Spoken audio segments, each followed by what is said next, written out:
नमस्कार दोस्तों, स्वागत है आपका ISPCS अकेडमी में। और जैसा आप जानते हैं कि हम लोग साइंस का जो MCQs कर रहे हैं उसी की श्रृंखला में हम आगे देखेंगे। तो चलिए स्टार्ट करते हैं। 98 तक कर चुके थे, अब 99 करेंगे। और इससे पहले कि हम स्टार्ट करें, यदि आप चैनल पे नए हैं तो चैनल को जरूर सब्सक्राइब कीजिए। 99 में कह रहा है कि पेप्सिन होता है। तो यहाँ पे पेप्सिन क्या होता है तो हम देख लेंगे। जो पेप्सिन होता है वो होता है एक तरह का एंजाइम। चलिए ब्रश को थोड़ा और बड़ा करते हैं। 100 में कह रहा है इनके किनके अणु प्रो, प्रोटीन अणुओं के पाचन में अंतिम उत्पादन और इनकी रचनात्मक इकाई होते हैं। तो 100 का हो जाएगा ऑप्शन ए अमीनो अम्ल। नेक्स्ट देखेंगे। 101 कह रहा है कि ट्रिप्सिन बदलता है। तो ट्रिप्सिन क्या बदलता है तो वह बदलता है प्रोटीन्स को पेप्टोन्स में। ऑप्शन ए हो जाएगा। नेक्स्ट देखेंगे। 102 कह रहा है कि बिलीरुबिन तथा बिल्डरबर्डिन कहाँ पाए जाते हैं। तो 102 का हो जाएगा यहाँ पर ऑप्शन ए पित्त में। उसके बाद है 103 विटामिन्स होते हैं। 103 में विटामिन्स होते हैं तो आपका आवश्यक कार्बनिक यौगिक जिनका संश्लेषण शरीर में नहीं होता। नेक्स्ट देखेंगे। और इम्पॉर्टेंट क्वेश्चन है दोस्तों, थोड़ा सा धैर्य बना के और इसको फास्ट फॉरवर्ड पर आप देखिएगा तो आपके एग्ज़ाम में जब आप के सामने क्वेश्चन होगा तो आप ऑप्शन बहुत आसानी से एलिमिनेट कर लेंगे। 104 में कह रहा है कि DNA अणुओं के संयोजन में भाग लेते हैं। तो यहाँ पर जो ऑप्शन होगा वो होगा पेंटोस शर्करा, फॉस्फोरिक अम्ल और पिरामिडिन्स तथा प्यूरिन्स। ऑप्शन बी सही था यहाँ पर। 105 में कह रहा है कि ट्रिप्सिन ऐसा एंजाइम होता है जो कि, तो 105 का हो जाएगा बी, ग्रहणी में छरी माध्यम से प्रोटीन को तोड़ता है। Option B. नेक्स्ट देखेंगे। लिखा है कि पित्त का प्रमुख कार्य है। तो 106 का हो जाएगा ऑप्शन ए, वसा पाचन के लिए वसा का एमल्सीकरण। नेक्स्ट देखेंगे।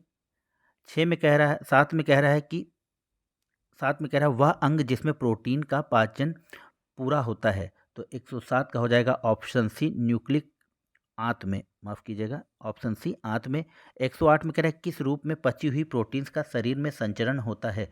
तो वह हो जाएगा आपका ऑप्शन डी, अमीनो अमीनो अम्ल। यहाँ पर ऑप्शन डी। 109 में कह रहा है कौन सा पदार्थ शरीर की वृद्धि और नई कोशिकाओं के निर्माण के लिए सबसे अधिक आवश्यक होता है। तो 109 का डी, प्रोटीन्स। 10 में कह रहा है कि आंतरिक एपिथीलियम द्वारा स्रवित हार्मोन्स कोलिस कोलिसिस्टोकाइनिन का कार्य है। तो यहाँ पर 110 का हम लोग देख लेंगे। और यह है इसका पित्त के संकुचन का प्रेरण और अग्नाशय रस के श्रवण, यानी कि ऑप्शन सी दोनों। 11 में कह रहा है कि लार का टाइलिन एंजाइम किस माध्यम से क्रियाशील होता है। तो यहाँ पर हो जाएगा ऑप्शन ए, हल्के अम्लीय। 12 में कह रहे हैं आमाशय की दीवार का पेशी संकुचन कहलाता है। तो यह कहलाता है आपका पेरिस्टालिस। 13 में कह रहा है कि इन्वर्टेज एंजाइम किस में बदलता है, किस में बदलता है। तो 113 का हो जाएगा आपके पास ऑप्शन ए, सुक्रोज को ग्लूकोज एवं फ्रक्टोज में। 14 में कह रहा है कि आमाशय में भोजन के जीवाणुओं को कौन नष्ट करता है। तो 114 का डी, HCl। 15 में कह रहा है किसके द्वारा ट्रिप्सनोजन एंजाइम का श्रवण होता है। तो 115 का हो जाएगा सी, अग्नाशय के पाचन में क्या होता है। तो 116 का देख लेंगे हम लोग यहाँ पर ऑप्शन। तो यहाँ पर 116 का हो जाएगा बी, अविसरणशील भोजन कण अपने विसरणशील घटकों में टूटते हैं। 117 में लिखा है कि मनुष्य की आंत में अवशोषित वसी अम्ल एवं मोनोसैक्राइड्स रुधिर में पहुंचने से पहले कहाँ पहुंचते हैं। तो 117 का हो जाएगा डी, लसिका वाहिनियों में। 18 में कह रहा है कि एस्टर बंधों के टूटने का किसका पाचन होता है। एस्टर बंधों के टूटने पर किसका पाचन होता है। तो 118 का सी, वसा का। 19 में कह रहा है कि स्थायी दांतों की कुल संख्या कितनी होती है। तो 19 का हो जाएगा ए, 20। 20 में कह रहा है कि स्थायी दांतों का क्रम मध्य से पार्श्व की ओर किस प्रकार होता है। तो 120 का हो जाएगा आपके पास ऑप्शन ए, 2 इंसाइजर, 1 कैनाइन, 2 प्रीलोमर तथा 3 मोलर। नेक्स्ट देखेंगे। 21 में कह रहा है कि ग्रसनी में दोनों ओर गलतुंडिका के स्तंभों के मध्य लसिका ऊतक के पिंड होता है जो कहलाता है। तो 121 का बी, टॉन्सिल। पोषण नाल प्रारंभ होता है तो 122 का हो जाएगा आपके पास डी, मुख से। नेक्स्ट देखेंगे, यहाँ पर एक सुमेलित करना है तो 123 में हम लोग देख लेंगे। तो यहाँ पर ऑप्शन होगा इसका बी, तो पेप्सिन तो हो जाएगा प्रोटीन्स और पेप्टॉन में बदलना। फिर उसके बाद है बी का 3 रेनिन, तो ये हो जाएगा कैसिनोजन प्रोटीन से कैसिन। और उसके बाद है C2 ग्रहणी आंत का आरंभ और पेप्टॉन एमिनो एसिड से बने सरल घुलनशील पदार्थ। चलिए देखेंगे 24 देखेंगे, कशेरुकियों के आमाशय में मुख्यतः किसका पाचन होता है। इंपॉर्टेंट क्वेश्चन 124 का, और उसमें होता है आपका प्रोटीन्स का। फिर 25 में कह रहा है आंत में पहुंचते ही भोजन का मिश्रण सबसे पहले किस तरल में होता है। तो 125 का हो जाएगा आपके पास ऑप्शन बी, अग्नासी रस। यहाँ पर फिर से एक सूची दी हुई है, चलिए 126 का हम लोग मिला लेंगे। और यहाँ पर जो ऑप्शन है वह है आपका डी, तो पहले का 4 हो जाएगा आपके पास लाइपेज वसा का विघटन एंजाइम। और उसके बाद B3 तो ट्रिप्सिन प्रोटीन का पाचन। और उसके बाद C1 एमाइलेज कार्बोहाइड्रेट का पाचन। और इरेप्सिन पॉलीपेप्टाइड अमीनो अम्ल में। चलिए नेक्स्ट देखेंगे, 27 में कह रहा है जहां वसाओं कार्बोहाइड्रेट तथा प्रोटीन का पाचन पूर्ण होता है। तो 127 का कहाँ पे होता है, और वह होता है आपका ऑप्शन भी छोटी आंत में। 128 पचे हुए पोषक पदार्थों का अवशोषण मुख्यतः होता है। तो 128 का भी छोटी आंत में। कौन सा पदार्थ पाचन एंजाइम नहीं होता है। तो 129 का हो जाएगा आपके पास ऑप्शन बी, एंटीरोगेस्ट्रोन। नेक्स्ट देखेंगे, 130 में कह रहा है कि इनमें से कौन सा पदार्थ एंजाइम नहीं होता है। तो 130 का हो जाएगा आपके पास माल्टोज, आमाशयी श्रवण का अवरोधन करने वाला पदार्थ है। तो 131 का सी, एस्ट्रोगेस्ट्रोन। 132 इनमें से कौन सा पदार्थ प्लाज्मा प्रोटीन नहीं है। तो 132 का हो जाएगा सी, हैपेरिन। नेक्स्ट देखेंगे, 33 में कह रहा है कि शक्कर को ग्लूकोज और फ्रुक्टोज में हाइड्रोलाइजन करने वाले विकिरण का नाम है, यानी कि एंजाइम का नाम पूछ रहा है। तो 133 का हो जाएगा आपके पास इन्वर्टेज। जिस बीमारी में रक्त में शर्करा का स्तर बढ़ जाता है उसका नाम है। तो 134 का ए, डायबिटीज मेलिटस। नेक्स्ट देखेंगे, माफ कीजिएगा, चलिए नेक्स्ट देखेंगे, यहाँ पर लिखा है कि 35 में दूध को पचाने के लिए आवश्यक एंजाइम रेनिन और लैक्टोज मानव शरीर में कितने आयु में लुप्त हो जाते हैं। तो 135 का डी, 8 वर्ष में। चलिए यहाँ पर एक कथन और कारण दिया है नेक्स्ट क्वेश्चन में।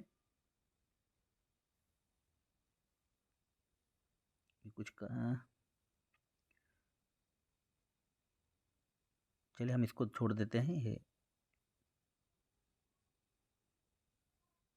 37 और 38 में कथन कारण दिया हुआ है,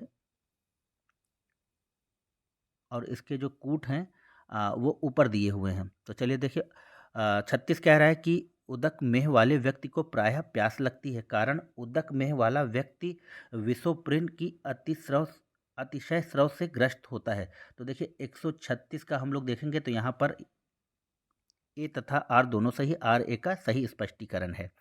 चलिए नेक्स्ट देखेंगे, 137 में कह रहा है कि हमारे आहार के सभी प्रोटीनों का पाचन केवल क्षुद्रांत में होता है, कारण अग्नाशय से प्रोटीन का पाचन करने वाले एंजाइम को क्षुद्रांत्र में छोड़ा जाता है। तो 137 का आपका हो जाएगा ऑप्शन डी, ए गलत परंतु आर सही है।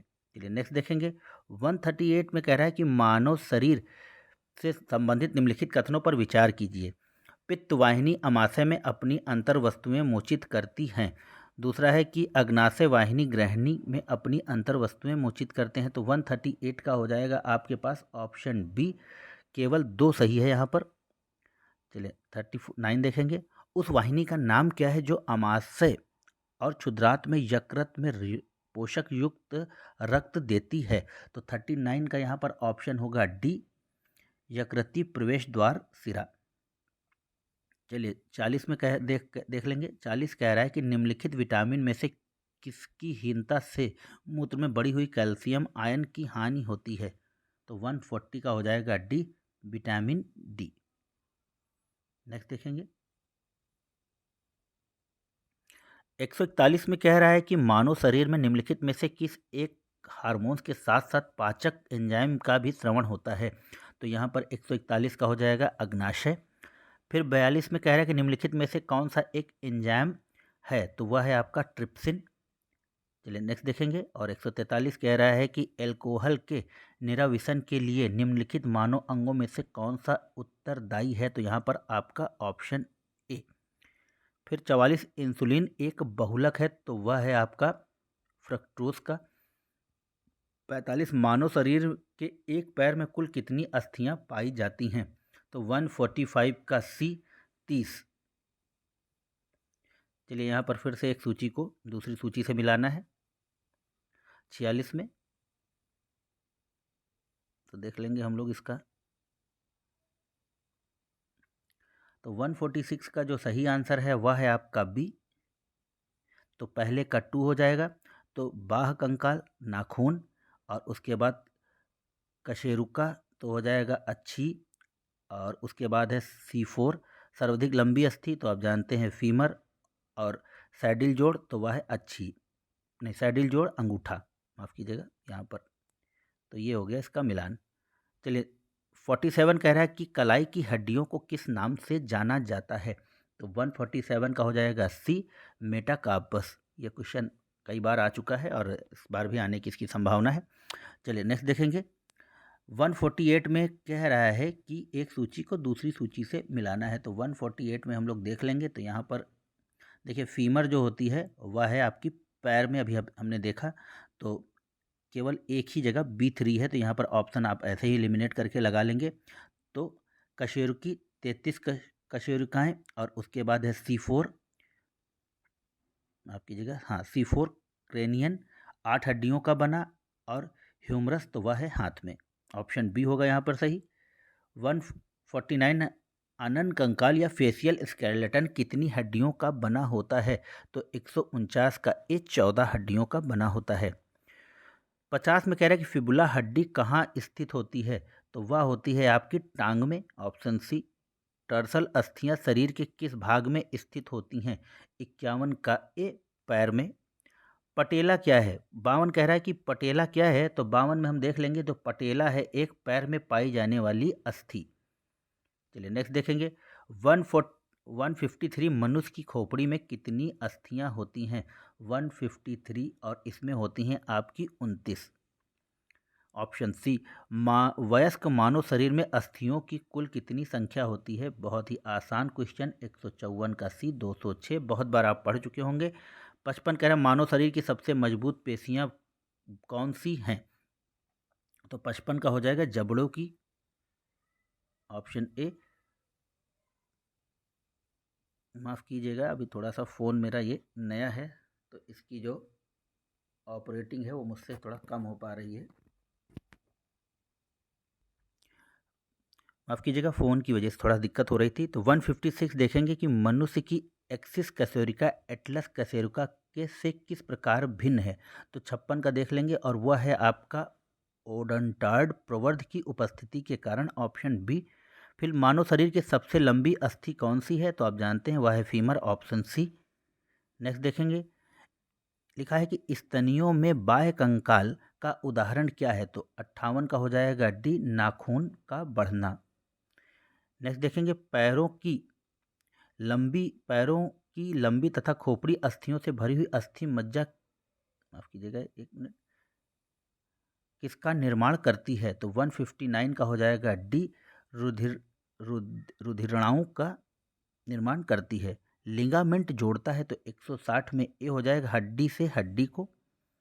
नेक्स्ट देखेंगे। अस्थि में कौन सा लवण सबसे अधिक होता है, तो 161 का हो जाएगा डी कैल्शियम फॉस्फेट। गहरी ए और हल्की आई पट्टियाँ पाई जाती हैं, तो 162 का आपका हो जाएगा ऑप्शन है रेखित पेशियों में। नेक्स्ट देखेंगे। लिखा है हैवर्सियन नलिकाएं और तंत्र कहाँ पाए जाते हैं, तो 63 का हो जाएगा आपके पास ऑप्शन बी स्तनियों की अस्थियों में। फिर लिखा है कठोर व्यायाम के समय पेशियों में क्या बनता है, तो 64 का हो जाएगा ऑप्शन डी पायरुविक अम्ल से लैक्टिक अम्ल। नेक्स्ट देखेंगे। लिखा है कि रेखित पेशी तंतुओं का प्रमुख प्रोटीन्स है, तो यहाँ पर 65 का ए मायोसिन और एक्टिन। फिर लिखा है कौन सी बात सही है, तो 166 में हम देख लेंगे तो कंकाल मिसोडर्मी होता है, यह बात एकदम सही है। लिखा है कि 67 में अस्थि को पेशी से जोड़ने वाली रचना, तो 167 का हो जाएगा आपके पास ऑप्शन ए कंडारा। और उसके बाद है कौन से तंतु संयोजी ऊतक के घटक नहीं होते हैं, तो 168 का हो जाएगा सी तंत्रिका तंतु। उसके बाद है स्पॉन्डिलाइटिस एक बीमारी का नाम है जो प्रभावित करती है, तो 169 को किसको प्रभावित करती है, तो वह करती है स्पाइनल कॉलम को, ऑप्शन ए। बीएमडी परीक्षण किया जाता है पहचान करने के लिए, तो यहाँ पर किया जाता है ऑस्टियोपोरोसिस को, ऑप्शन सी हो जाएगा सही। फिर लिखा है कि हृदय का ऊपर कोष्ठ तथा नीचे कोष्ठ क्रमशः कहलाता है, तो 71 का बी आलिंद तथा निलय। फिर हृदय की भित्ति की कितनी परतें होती हैं, तो 72 का सी 3। रक्तवाहिनियों का मध्य आवरण किसका बना होता है, तो 73 का हो जाएगा डी आरेखित पेशियों का, यहाँ पर ऑप्शन डी। लिखा है निम्न में से कौन सा लिम्फ में नहीं पाया जाता, तो 74 का डी लाल रुधिर रुधिरनाऊ या आरबीसी नहीं पाया जाता है। नेक्स्ट देखेंगे लाल रुधिरनाओं को आसुत जल या निम्नवलीय घोल में रखे जाने का क्या परिवर्तन होता है, तो 75 का हो जाएगा आपके पास डी फूल कर फट जाएंगे, ऑप्शन डी। चलिए यहाँ पर एक दूसरी सूची को मिलाना है, तो 76 में देख लेंगे हम लोग। तो देखिए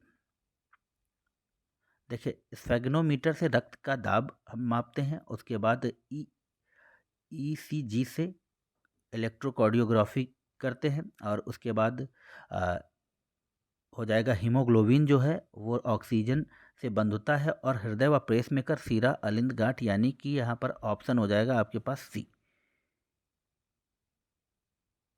नेक्स्ट देखेंगे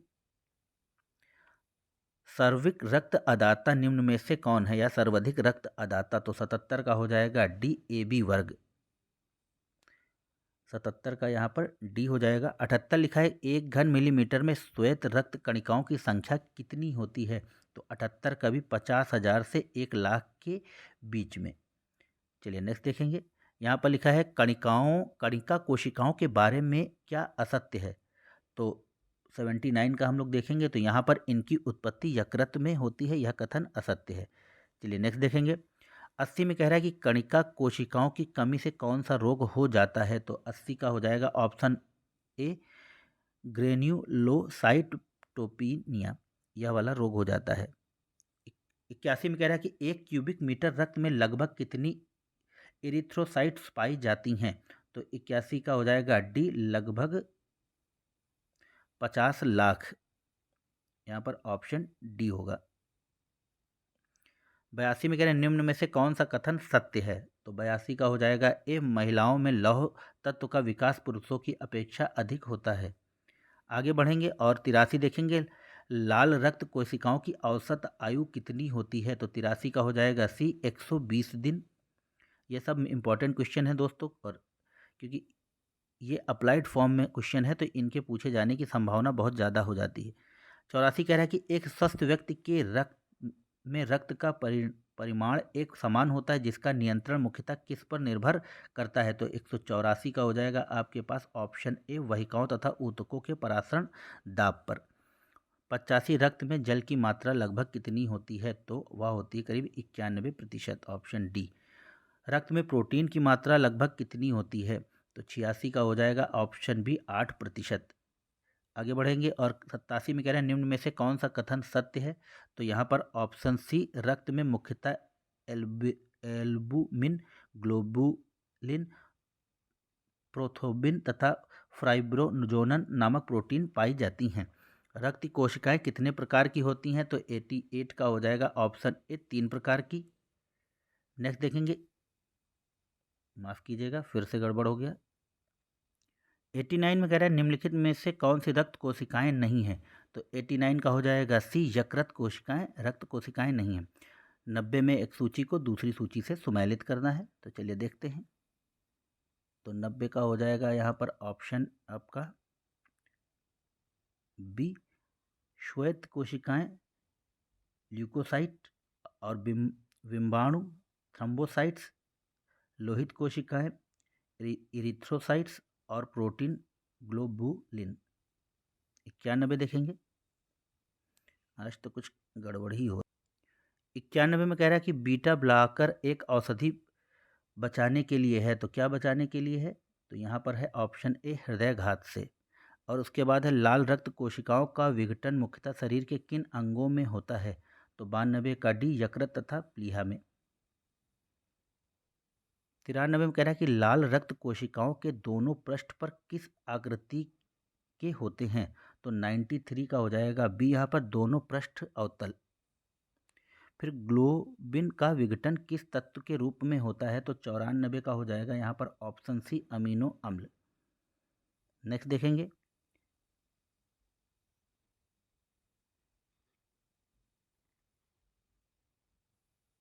हीमोग्लोबिन क्या है?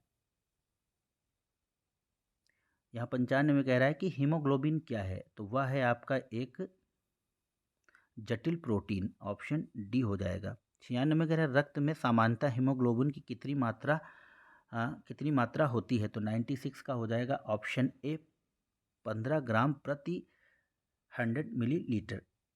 नेक्स्ट देखेंगे, रक्त के वर्गीकरण की पद्धति किसने दिया? तो 197 का हो जाएगा आपके पास ऑप्शन सी लैंड स्टीनर ने रक्त के परिसंचरण का या रक्त का वर्गीकरण दिया है।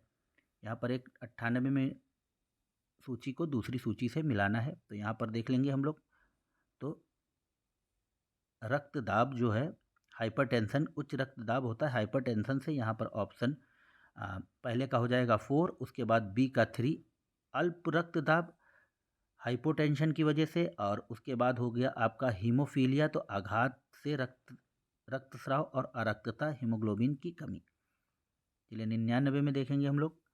यहाँ पर फिर से एक सूची दी हुई है और यहाँ पर हम लोग उसको मिला लेंगे। तो यहाँ पर है आपका उदासीन रागी कोशिकाएं बैंगनी रंग की होती हैं, उसके बाद क्षारक रागी कोशिकाएं नीले रंग की, और उसके बाद है इओसिनोफिल कोशिकाएं लाल रंग की, और उसके बाद है लसिकाएं कोशिकाएं श्वेत कणिकाओं का लगभग 1/4। चलिए नेक्स्ट और लास्ट क्वेश्चन लिखा है कि एक केंद्रक श्वेत कोशिका को किस नाम से जाना जाता है? तो 200 का हो जाएगा यहाँ पर मोनोसाइट्स, ऑप्शन सी। और यहाँ पर फिर से 201 में एक सूची दी हुई है, तो देख लेंगे हम लोग, इसको भी मिला लेंगे। और ये लास्ट क्वेश्चन है, और यहाँ पर ऑप्शन सी होगा रक्त प्लाज्मा, हल्के पीले रंग का तरल पदार्थ, और उसके बाद है एल्बुमिन, तो वह है ऑस्टेमेटिक दाब स्थापित करना, और उसके बाद है ग्लोब्यूलिन, तो वह है आपका संक्रामक रोगों से रक्षा, और फाइब्रिनोजन, तो वह है रक्त का स्कंदन। तो दोस्तों इतनी देर बर्दाश्त करने के लिए धन्यवाद। आशा है आप लोगों को वीडियो पसंद आएगा। चैनल को लाइक कीजिए, शेयर कीजिए, सब्सक्राइब कीजिए। धन्यवाद। आपका दिन शुभ हो। नमस्कार।